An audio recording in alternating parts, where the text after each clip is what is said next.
ये कहानी है दया देवी की, जिसकी दो बहुएं हैं।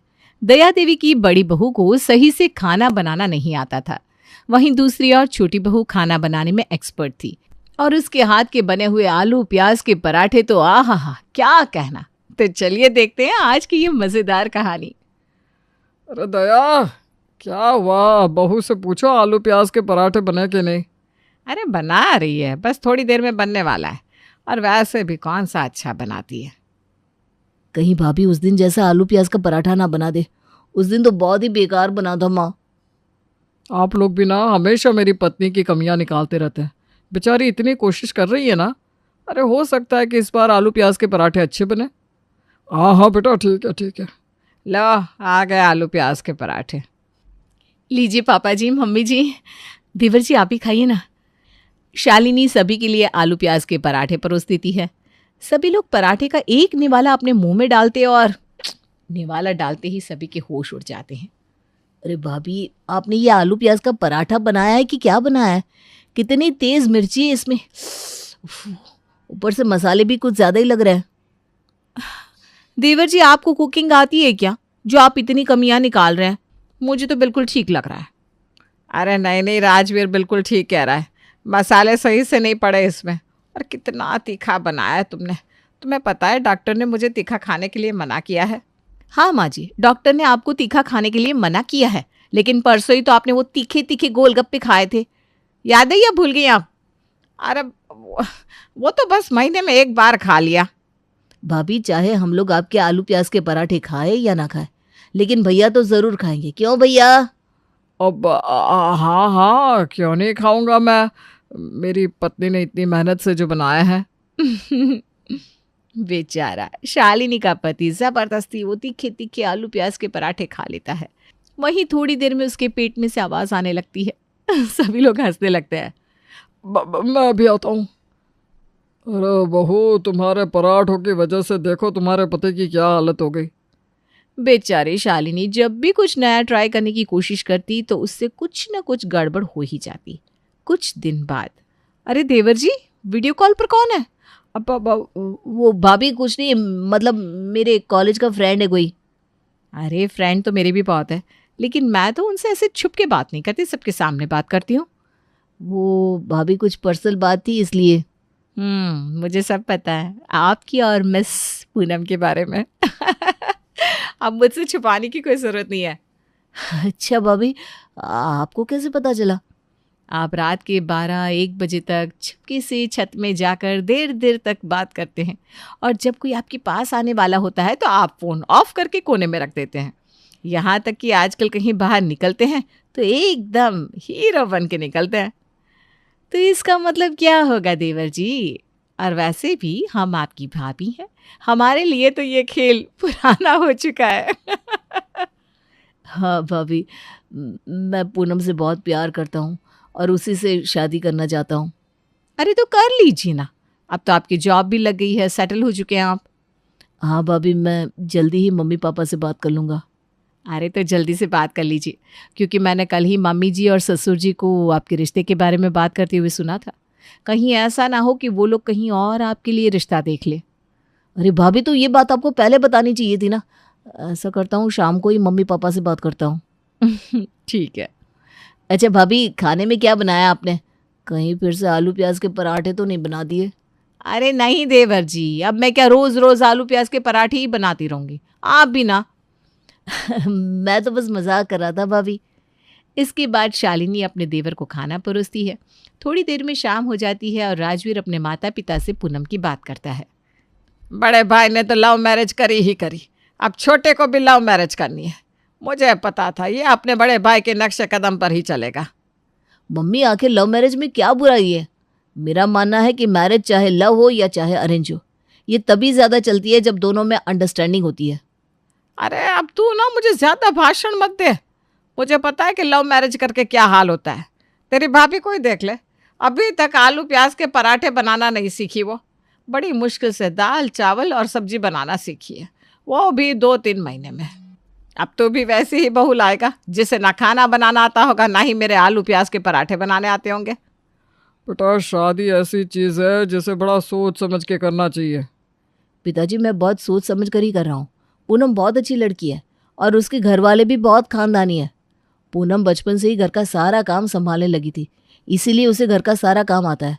और माँ, आप जो ये आलू प्याज के पराठे की बात करिए ना, अरे वो चुटकियों में बना देगी। तेरी भाभी से शादी करने से पहले तेरा बड़ा भाई भी ऐसे ही उसकी तारीफ करता था। माँ, माना कि भाभी को खाना बनाना नहीं आता, लेकिन ये तो देखिए कि उनका नेचर कितना अच्छा है। वो हम सबको कितना रिस्पेक्ट देती है। क्या ये काफ़ी नहीं है? और रही खाना पकाने की बात, तो वो तो भाभी धीरे धीरे सीख ही जाएंगी। वो बड़े घर से आई है, इसलिए उन्हें इतना खाना बनाने का तजुर्बा नहीं है। अच्छा बेटा, ये बता कि पूनम के पिताजी क्या करते हैं? पूनम के पिताजी एक सरकारी शिक्षक है और उसकी माँ हाउसवाइफ है। पूनम की एक बड़ी बहन भी है जिसका नाम निर्जला है। दोनों बहनें बहुत टैलेंटेड है, पढ़ाई में 1 नंबर और साथ ही साथ घर के काम में भी 1 नंबर। माँ, एक बार उसे देख तो लीजिए, उसे अच्छे से परख लीजिए, मुझे पता है वो आपको बहुत पसंद आएगी।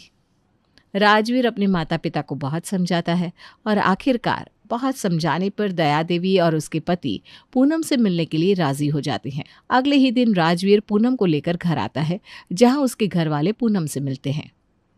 अच्छा मम्मी जी, क्या मैं आप सभी के लिए आलू प्याज के पराठे बना दूं? अरे पूनम, अभी तो तुम हमारी मेहमान हो, अभी से तुम आलू प्याज के पराठे बनाने की बात कर रही हो। अरे दीदी कोई बात नहीं, मुझे ना कुकिंग का शौक है। मुझे पता है सासू माँ को आलू प्याज के पराठे बहुत पसंद है, इसीलिए मैं चाहती हूँ कि मैं भी उनके लिए आलू प्याज के पराठे बना दूँ। मुझे पता है उनके नाश्ते का टाइम भी हो गया है, प्लीज़ मना मत करिए ना आप लोग।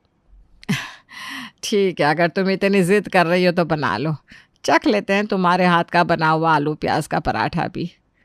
हाँ माँ, देखना आपको 100% पसंद आएगा। इसके बाद पूनम सीधे किचन में जाती है, आलू उबालती है और थोड़ी देर में ही आलू प्याज के पराठे बनाकर तैयार कर देती है। पूनम बेटा, तुमने तो इतनी जल्दी इतने सारे आलू प्याज के पराठे बना दिए, क्या स्पीड है तुम्हारी, वाह भाई। चलिए मैं आप सभी के लिए ये आलू प्याज के पराठे परोस देती हूँ। हाँ हाँ बिल्कुल। पूनम सभी के प्लेट में पराठे परोसती है। ओह, क्या पराठे बने हैं। मज़ा आ गया भाई, बहुत दिनों बाद इतने टेस्टी आलू प्याज के पराठे खाने को मिले हैं। हाँ सच में पूनम, तुम इतने टेस्टी आलू प्याज के पराठे बनाती हो, ये तो मुझे पता ही नहीं था। सच में बहुत अच्छे बने हैं, बहुत ज़्यादा। हाँ राजवीर, आपको कैसे पता होगा, आप तो हमेशा पिज्ज़ा बर्गर वही खाते रहते हो ना। हाँ ये बात तो है, देवर जी को विदेशी फूड ज़्यादा पसंद है।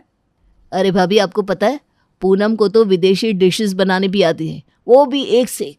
पता नहीं क्या क्या बना कर लाती है मेरे लिए, मुझे तो नाम भी नहीं पता होता उनका। अच्छा, तो पूनम आपको सब कुछ पहले ही बना बना कर खिला चुकी है। कभी कभी पूनम मेरे लिए खाना लेकर आती थी ऑफिस के बाहर। ओहो, अच्छा अच्छा। उस दिन पूनम की बहुत तारीफ होती है। समय बीतता रहता है और पूनम राजवीर के परिवार वालों से घुल मिल जाती है। राजवीर तो सही कहता है, पूनम बहुत अच्छी लड़की है और हमारी घर की बहू बनने के लायक भी। तो ठीक है, अब हम लोग जल्दी से पंडित जी से मुहूर्त निकलवा लेते हैं। हाँ दया, बिल्कुल। कांग्रेचुलेशन देवर जी। राजवीर शर्मा जाता है, वो मन ही मन बहुत खुश हो रहा था। कुछ ही दिनों में दोनों की शादी भी हो जाती है। शादी की कुछ समय बाद, बहू ये भिंडी का भरवा तो तूने बहुत ही अच्छा बनाया है, और वो पनीर के पराठे भी, आ हा हा। जब से पूनम ने घर में आलू प्याज के पराठे बनाने शुरू किए, तब से मुझे भी आलू प्याज के पराठों के अलावा और कुछ अच्छा ही नहीं लगता। हाँ राजवीर, वो भिंडी देना तो। हाँ भैया, लीजिए। कसम से भिंडी का भरवा तो बहुत ही टेस्टी बना है, मज़ा आ गया। अरे आप लोग ये तो खाइए, रायता और ये गोभी की सब्जी। अरे वो गोभी की सब्जी बहुत फीकी फीकी बनी है, ये किसने बनाई है? मैंने बनाई है ये फीकी फीकी गोभी की सब्जी। अब अच्छा। हाँ, सभी लोग पूनम की बनाई हुई सब्जी खा रहे थे, लेकिन शालिनी की बनाई हुई सब्जी कोई भी नहीं खा रहा था, जिससे उसे थोड़ा बुरा लगता है। अगले दिन पूनम की सासू माँ की बड़ी दीदी घर आती हैं। सासू माँ, बड़ी सासू माँ को कुछ नया बनाकर खिलाए क्या? अरे नहीं नहीं बहू, कुछ नया बनाकर नहीं खिलाना उन्हें, उन्हें सिर्फ आलू प्याज के पराठे खाने हैं, वो भी पूनम के हाथ के बने हुए।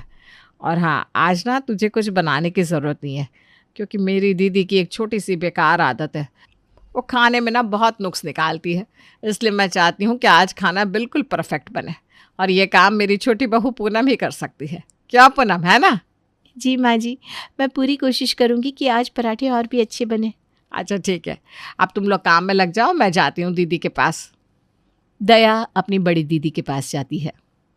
अरे दया, तू कॉल पर अपनी बहू के हाथ के बने हुए आलू प्याज के पराठों की बहुत तारीफ करती है।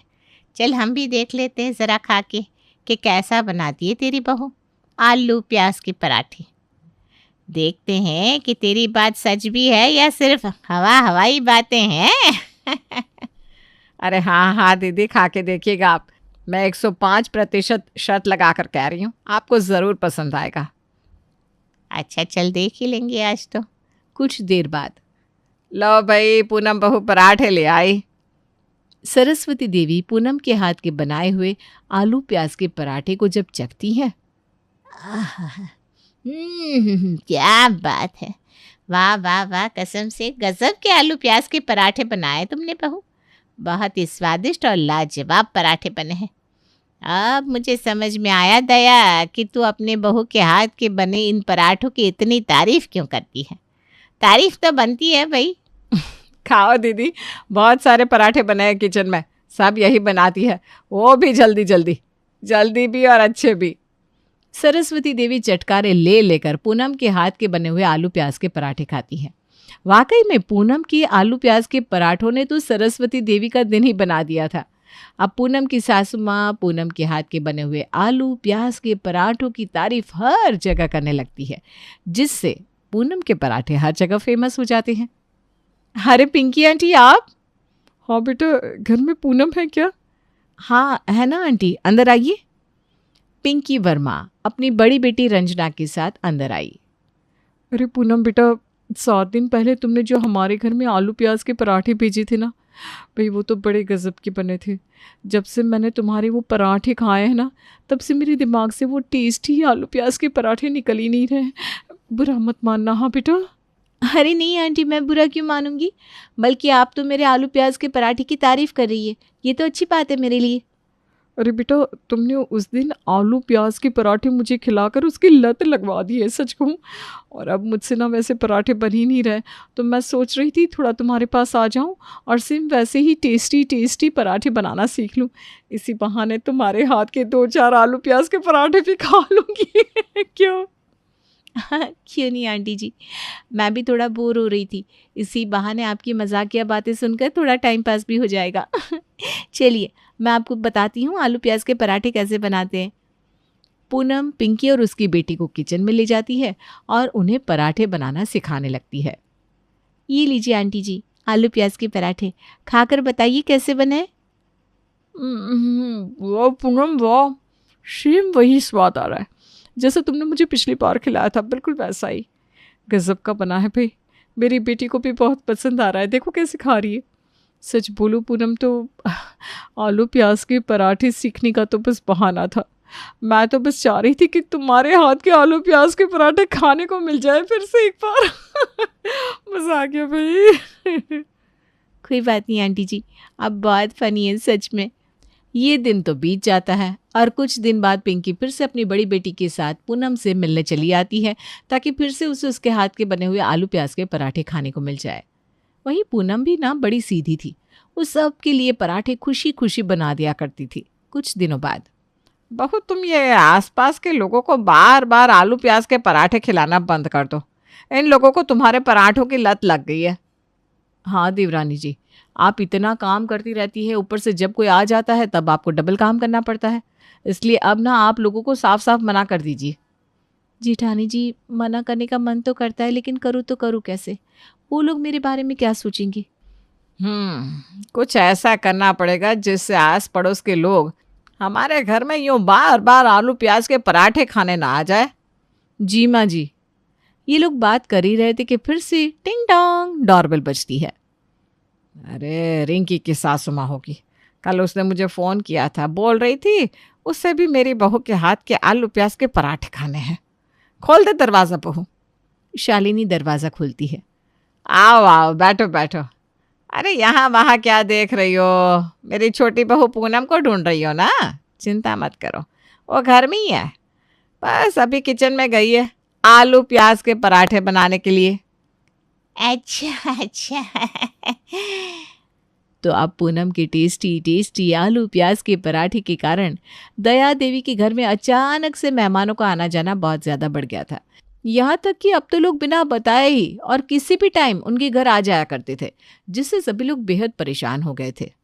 सासू माँ, आज तो घर में इतने सारे मेहमान आए थे कि बेचारी पूनम तो दिन भर बस आलू प्याज के पराठे ही बनाती रह गई, जिससे उसके हाथ में अब बहुत दर्द भी हो रहा है। सुनो बड़ी बहू, कल से तुम आलू प्याज के पराठे बनाओगी? लेकिन मुझसे तो आलू प्याज के पराठे बिल्कुल भी अच्छे नहीं बनते। फिर अरे कोई बात नहीं बहू, कोशिश तो करो। फिर क्या, अब दया देवी की बड़ी बहू शालिनी आलू प्याज के पराठे बनाकर मेहमानों को खिलाने लगती है। पराठे में आज वो स्वाद नहीं आ रहा। हाँ दया। अरे ऐसे कैसे हो सकता है? ये आलू प्याज के पराठे तो पूनम ने ही बनाया है, लगता है मेरी बहू के हाथ में वो स्वाद नहीं रहा। अच्छा, दया देवी सभी से झूठ बोल देती है कि वो आलू प्याज के पराठे उसकी छोटी बहू पूनम ने बनाए थे। वहीं लोगों को आलू प्याज के पराठों का बिगड़ा हुआ स्वाद पसंद नहीं आता और धीरे धीरे लोग दया देवी के घर में आना बंद कर देते हैं। तभी एक दिन, शालिनी बहू, आज तुमने कढ़ी बहुत अच्छी बनाई है। मुझे पता है हम लोग तुम्हारी कुकिंग की तारीफ नहीं करते, जो गलत बात है, उसके लिए हमें माफ़ कर देना बेटा। हाँ भाभी। हाँ बेटा। कोई बात नहीं। सच में मेरी दोनों बहुएं बहुत समझदार है। इस तरह दया देवी अपने घर में लोगों का आना जाना भी छुड़वा देती है और अब वो आराम से अपनी बहुओं के साथ जिंदगी काट